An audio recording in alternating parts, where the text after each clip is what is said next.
A statistician read that at least 77% of the U.S. population oppose replacing the $1 bill with $1 coins. To see if this claim is valid in New Hampshire, the statistician selected a random sample of 80 New Hampshire residents and found that 55 were opposed to replacing the $1 bill. In an alpha of 0.01, test the claim that at least 77% of the New Hampshire population are opposed to the change. All right, let's do a hypothesis test, basically. All right, so, whoops. I get my cursor to work here. All right, so step 1. Okay, italicize that. Okay, so the parameter of interest, P, is the proportion of people who oppose replacing the $1 bill with a coin. Okay, and this will be a 1 sample z-test for the proportion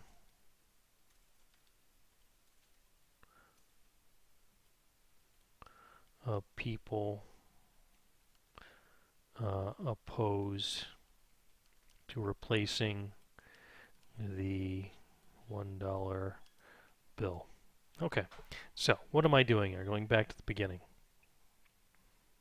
Hypothesis test. Identify the parameter of interest, name the test, which we did, and then write the null alternative hypotheses, right? So we're doing a proportion, right? That's what we're talking about the dollar bill. We use Z, and this is a 1 sample, right? We only have 1 sample, that's it. We're not comparing 2 samples, right? So if we compare it to like New Hampshire versus Vermont population, that'd be a 2 sample. This is only 1 sample. All right, so the hypotheses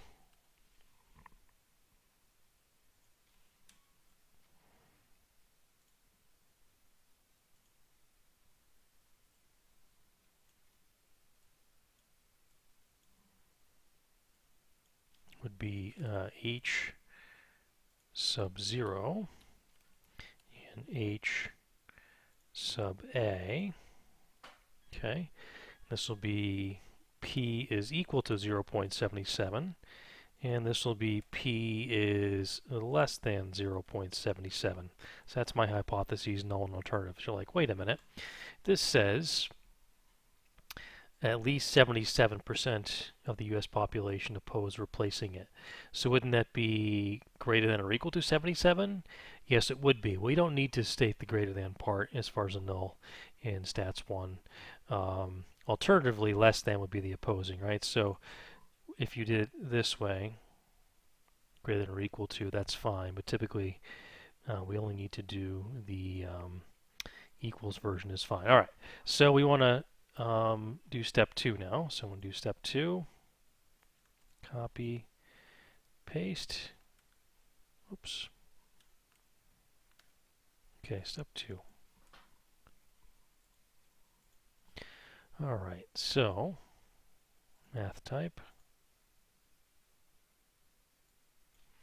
n times p is equal to 80 times 0.77, which would be 61.6.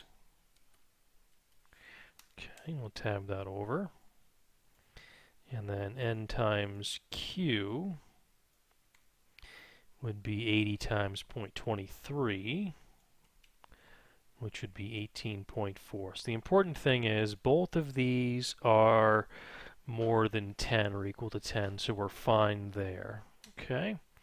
All right, and then mu sub p hat should be equal to 0.77, And then we'll take this and we'll replace this with this standard deviation, because this would be standard error, right? All right, so standard error will be 0.77 times 0.23 over 80. Whoops, over 80. Notice the difference here between this and confidence intervals, right? Because I have 77 and 23. Those are the population answers. If we go back here, right, step 2, check the conditions, which we did. They're both more than 10. And describe the sampling distribution, which we did, right? So notice that this is P and Q. It's not P hat, Q hat, like it was with the confidence interval, right? Because the confidence interval is using a sample to estimate the population, right? This is the standard error of the population, okay? So it's a slightly different standard error than what we did in the confidence interval. Okay, step 3.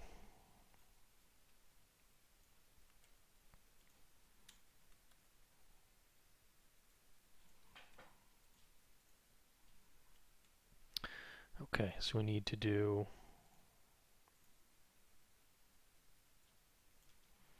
P hat.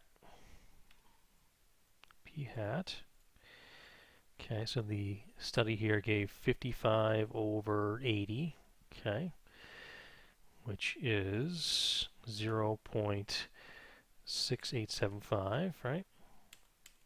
So Z equals a ratio of 0.6875 minus 0.77, okay, over our standard error, which was the 0.77 times the 0.23 over the 80.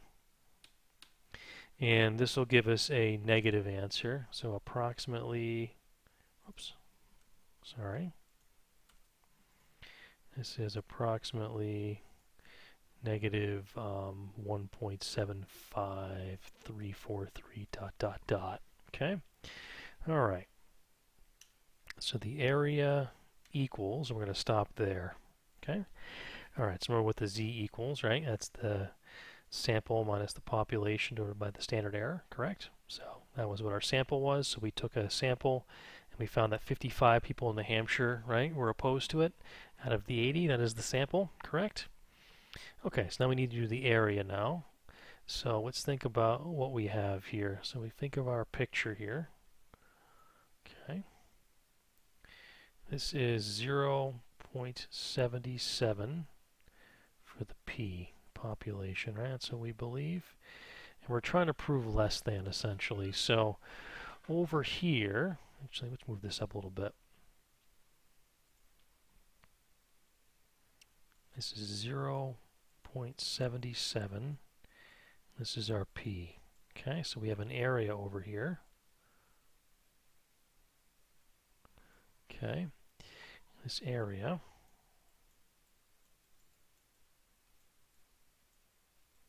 is 0.01, right? 0.01, right? So we have to calculate our p-value, essentially. Okay? All right. So what we need to figure out is, right, is our p-value going to be more than or less than, okay, this, which is our alpha. Okay? Because if it's less, it means it's in the inside, right? If it's in the inside, that means we found enough evidence, right? We found enough evidence to reject the null hypothesis, and now we're going to accept the alternative hypothesis. If it's not inside, right, we did not find enough evidence. So in here is not enough evidence, basically, right? So we're trying to look for enough evidence. Otherwise, we have to assume that this is actually true. Okay? All right, so we're going to do a spreadsheet. Actually, let's do this. So we're going to do area equals normal dot distribution. Okay. And we're going to do it to the z value, z critical, comma 0, comma 1, comma true. Okay, so this is the z stat basically. So some people call this z stat.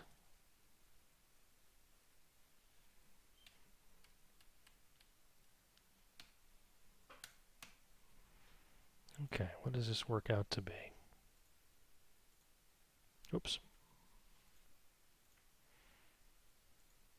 Okay, so we'll go to our spreadsheet, make a spreadsheet.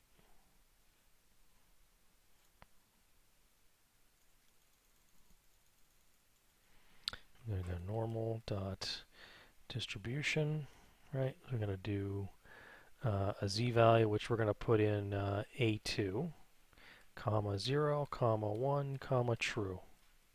Okay. All right, so, sorry, I forgot to put the, yeah, I put that in there. Okay, so we got to put the z in here, right? So this, I'm sorry, let's do it this way. Let's take this and put it into here. So we're going to say this is area, and this is the z stat.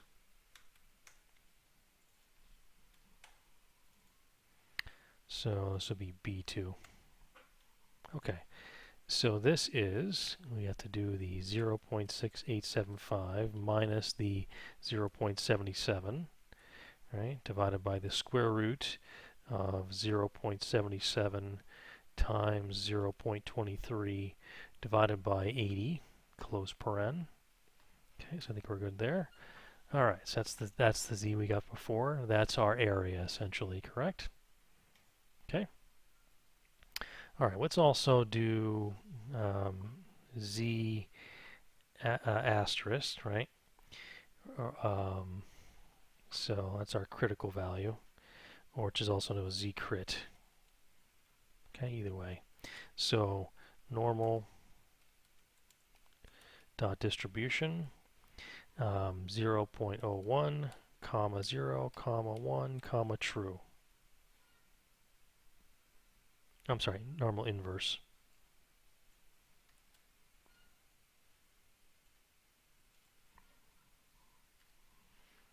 There we go, perfect.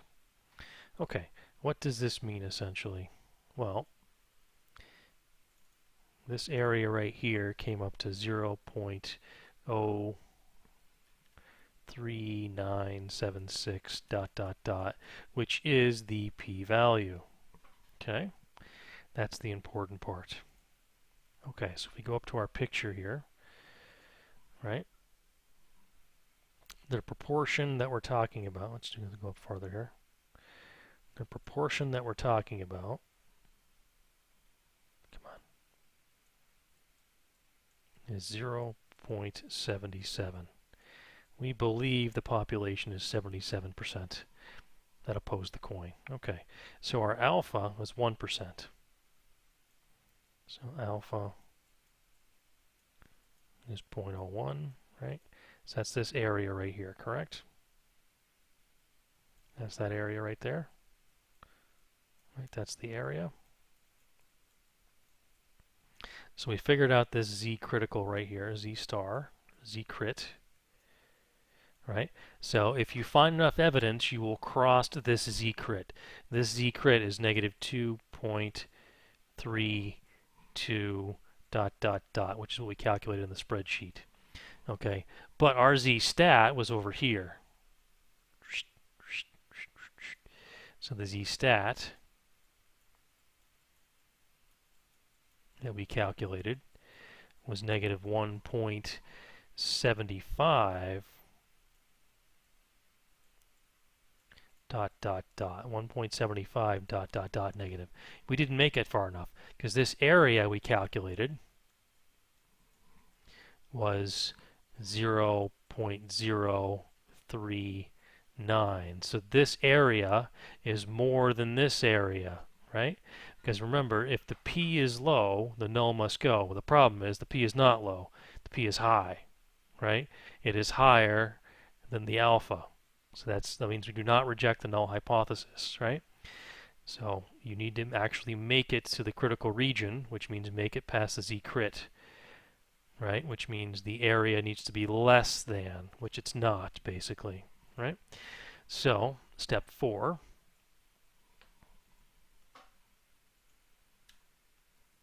Okay, step 4.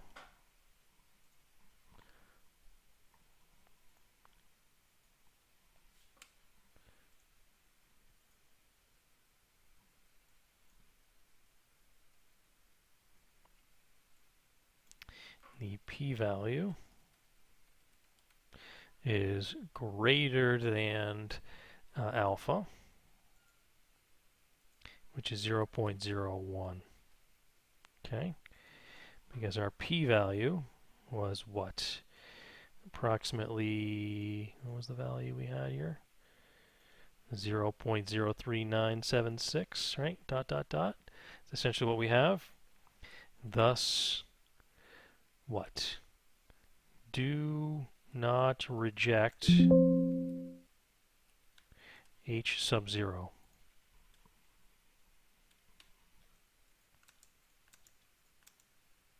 Okay, we did not find enough evidence. If p is low, the null must go. But p is not low, p is high. Okay, so therefore, our sample proportion is not significant and likely to occur, right? So essentially, you're trying to get to this critical region. Otherwise, if you're not in the critical region, you're in the expected region, which means your sample that you found, which was the 55 people, correct, that said they oppose it, that's a sample you would expect in this region. Okay, if you found an unusual sample, you would have made it to this critical region, which means you would have rejected the null hypothesis and proved the alternative or suggested the alternative is true. Okay, so there is not enough evidence to reject the null hypothesis.